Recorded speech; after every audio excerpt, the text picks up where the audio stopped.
Matthew, Mark, Luke, and John, who were they? Matthew who? Mark who? Luke who? And John who? What were their last names? When did they write?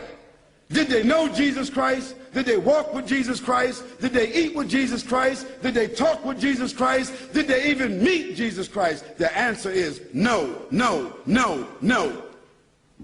Conclusively. The earliest of them that wrote 40 years after Jesus Christ, so they never met him. The last of them wrote 80 years after Jesus Christ, never met him. The other thing is, all of them seem to have written the gospel according to. Now, when you write a letter, do you sign it according to? According to is the third party. If Joanne or Jackie or Bobby or Johnny told me something and I wrote it, I would say according to Joanne, Jackie, Bobby, or Ronnie, according to. But those four people would not write a letter and in front of it say Jackie according to Jackie and not even write her last name. Because if Jackie wrote me a check and only said Jackie, I couldn't cash it. And if I was a policeman and I stopped Jackie on the road and she had a license that only said Jackie, she's going to jail.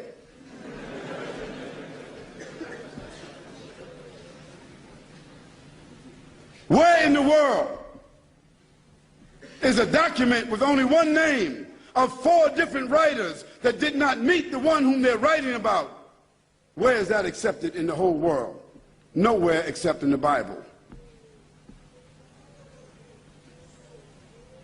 And the church fathers and the church writers and the Christian historians, they all agree that perhaps those four writers themselves were only pen names.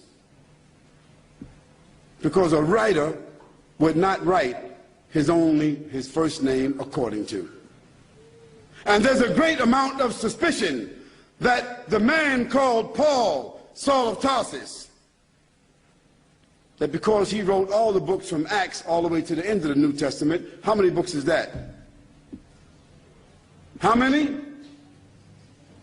16, 15, 17, 19? All the books of Acts on, Colossians, Ephesians, Corinthians, Romans, Galatians, all of those books are written by whom? Paul, Saul of Tarsus, another man who never walked, who never talked, who never met, who never ate, who never prayed, who never knew Jesus Christ. Isn't that something? Now here we find four writers and another one between them that wrote all the New Testament books that never talked, never walked, never ate, never prayed, never met the man called Jesus Christ. Yet in their words, the first mentioning of the Trinity came from where? From Jesus or from them? The first mentioning of Jesus being divine, a man God, came from whom? From them. The first mentioning that Jesus is the Son of God came from whom? From them. Jesus never said in his own words any such words, but it was the men who never met him, who claimed to have written, who didn't know their last names. And Paul, by the way, before he had that vision on the road to Damascus that only he saw and only he heard, guess what his occupation was? Do you know?